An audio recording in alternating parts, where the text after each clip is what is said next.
김문수 후보에게 묻겠습니다. 네. 윤석열 씨가 12월 3일 내란의 우두머리라는 사실 인정합니까? 내란이라기보다는 헌정질서를 내용을 했죠. 파괴하고 군을 동원한 내란 기도 그 책임 인정합니까? 뭐 계엄을 한 그리고 것은 그 계엄이 이 나라 경제에 비수를 꽂았다는 사실, 자영업자, 소상공인, 관광, 소비, 투자 모든 흐름을 끊었다는 사실 인정하십니까? 경제가 어려워진 점은 사실이죠. 김문수 후보는 윤석열 정부의 노동부 장관이었습니다. 그런 분이 지금 윤석열을 감싸며 대선에 나왔습니다. 탈당이란 말도 못했고 뜻대로 하시라고 조아렸습니다. 그 대가로 윤석열 지지선은 받으니 기쁘십니까? 이쯤 되면 내란 우두머리 윤석열의 대리인 아닙니까? 윤석열 때문에 치러지는 선거입니다. 무슨 자격으로 여기 나오셨습니까? 분명히 말씀드립니다. 국민 앞에 석고대죄하시고 사퇴해야 하는 것 아닙니까? 답변해 보시죠. 지금 말씀이 좀 과한데요. 윤석열 대통령의 계엄은 잘못되었고 제가 알았다면 당연히 말렸겠습니다. 그러나 그게 내란이냐 하는 것은 지금 현재 재판 중이고 그런 부분에 대해서는 여러 가지로 판단이 많이 남아 있습니다. 또 이 계엄으로 인해서 지금 우리 소상공인이든지 경제가 어려워진 점은 사실입니다. 그러나 그에 못지않게 또 김문수 그동안 의원님, 계속 탄핵이다. 김문수 의원님, 이런 많은 어려움 잠깐 때문에 제가 말씀드리겠습니다. 30초 보장을 해주셔야죠. 지금 이것은 총량제입니다. 김문수 의원님, 지금 변명으로 일관하고 있잖아요. 얼마나 내란이 아니라니요. 헌법재판소에서 8대 0으로 내란이라고 분명히 얘기하고 있지 않습니까? 비상계엄이 헌법 위반된다고 분명히 얘기하고 있지 않습니까? 헌법재판소에서 내란은 뺀 거 모르십니까? 잠깐만 기다리세요. 네. 헌정을 유린한 정권이 내란이 아니고 뭡니까? 아니, 그 책임에서 빠져나오는 태도 이거 계속 보이시겠습니까? 헌법재판소에서 내란으로 원래 국회에서 소추를 했다가 국민 여러분, 소추장에서 내란은 뺐습니다. 여러분, 그래서 윤석열을 지금까지 비호하신 분이 누구입니까? 아니, 얼마나 비호가 화가 납니까? 그런데 우리 권영국 얼마나 답답하십니까? 말씀을 경제 토론 똑바로 아닙니까, 해야죠. 이거? 네. 네. 자, 이렇게 하겠습니다. 자, 경제 분야고요. 지금 주제는 저성장 극복과 민생 경제 활성화 방안입니다. 간단히 안내를 드리면 각자 후보들마다 6분 30초의 개인 시간이 있고 개인 시간 안에서 답변도 하시는 것이기 때문에 자신의 시간을 하기 싫으시면 답변을 안 하시면 됩니다. 답변하시는 시간도 개인 시간에서 차감됩니다. 네, 권영국 후보. 마지막으로 정리하겠습니다. 이 부분. 제가 경제 얘기를 해야 되는데 이 아까운 시간에 이 말씀을 드리고자 하는 것은 기본적으로 민주헌정 질서 이것을 유린했던 정당의 그리고 노동부 장관이었습니다.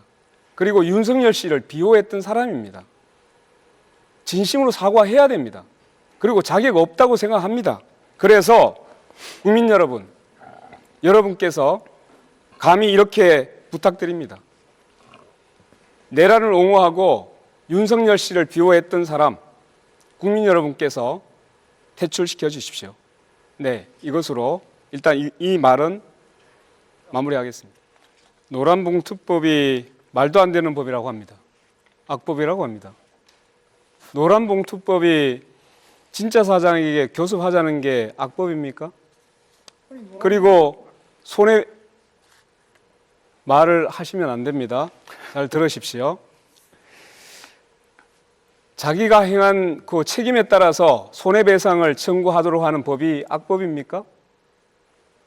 도대체 이해할 수 없는 이야기를 합니다.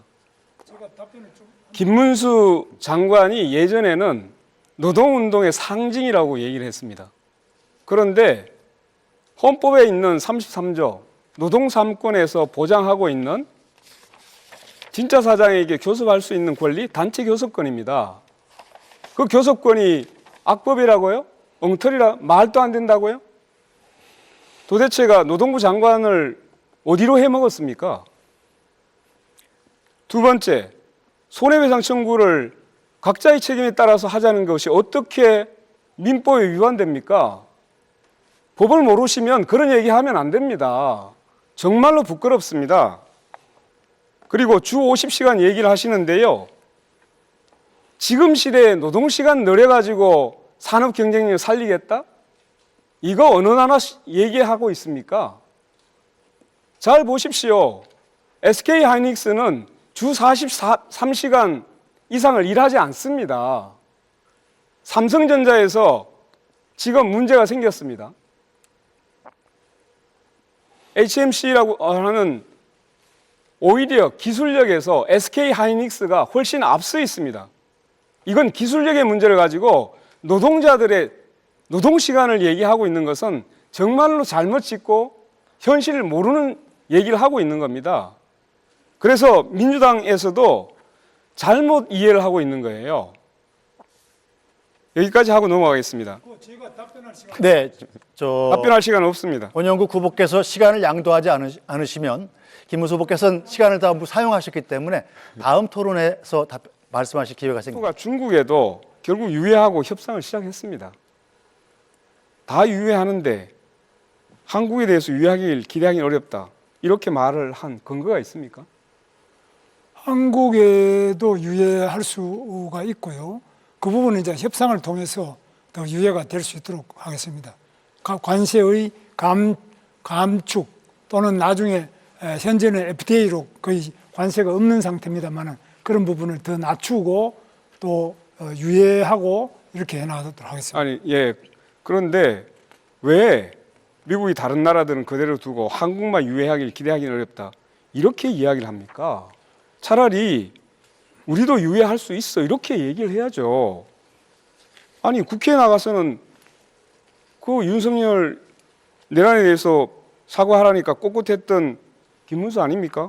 근데 왜 미국 앞에 가서는 그렇게 약한 모습만 보입니까? 미국 문수 아닙니까? 미국하고 관계는 신뢰를 바탕으로 해서 당당하고 꼿꼿하게 나가겠습니다. 아, 앞으로 꼿꼿하게 나가겠습니다. 네, 물론입니다. 뭐 미국의 트럼프에 그래서 비해서 우리가 뭐 꿀릴 근데 게 없습니다. 트럼프에 맞서자고 하니까 왜 그걸 반미라고 얘기합니까? 맞서자고 하는 것하고 우리가 당당하게 네, 묻겠습니다. 하나 더 꿀리지 묻겠습니다. 않는 거하고 다르죠. 중대재해처벌법이 악법이라고 했던데 매년 산재로 몇 명의 노동자가 죽는지 아시죠? 네. 구의역 김군, 태안화력발전소 김용균, 평택항 이선호, 파리바게뜨 SPL 박선빈, DLENC 건설 이용직 강보경 이런 청년들이 계속적으로 죽어가고 있어요. 하루에 6명의 노동자가 출근해서 집으로 돌아오지 못하고 있습니다. 그런데 여야 합의로 만든 중대재해처벌법이 악법이라고요? 저는 제2의 윤석열을 보는 것 같습니다. 노동자의 생명과 안전을 이렇게 무시해도 되는 겁니까? 답변하세요. 중대재해처벌법은 처벌 위주의 법입니다. 그런데 산업재해를 없애기에는 예방 위주로 가야 됩니다. 예방은 최근에 AI도 발전하고 드론도 발전하고 로봇도 발전하고 여러 가지 CCTV도 발전해서 예방을 위한 시설을 하고 미리 그걸 예방을 해야지. 사람 죽고 난 다음에 그 사업주를 처벌한다고 해서 재해가 그러면 줄어듭니까?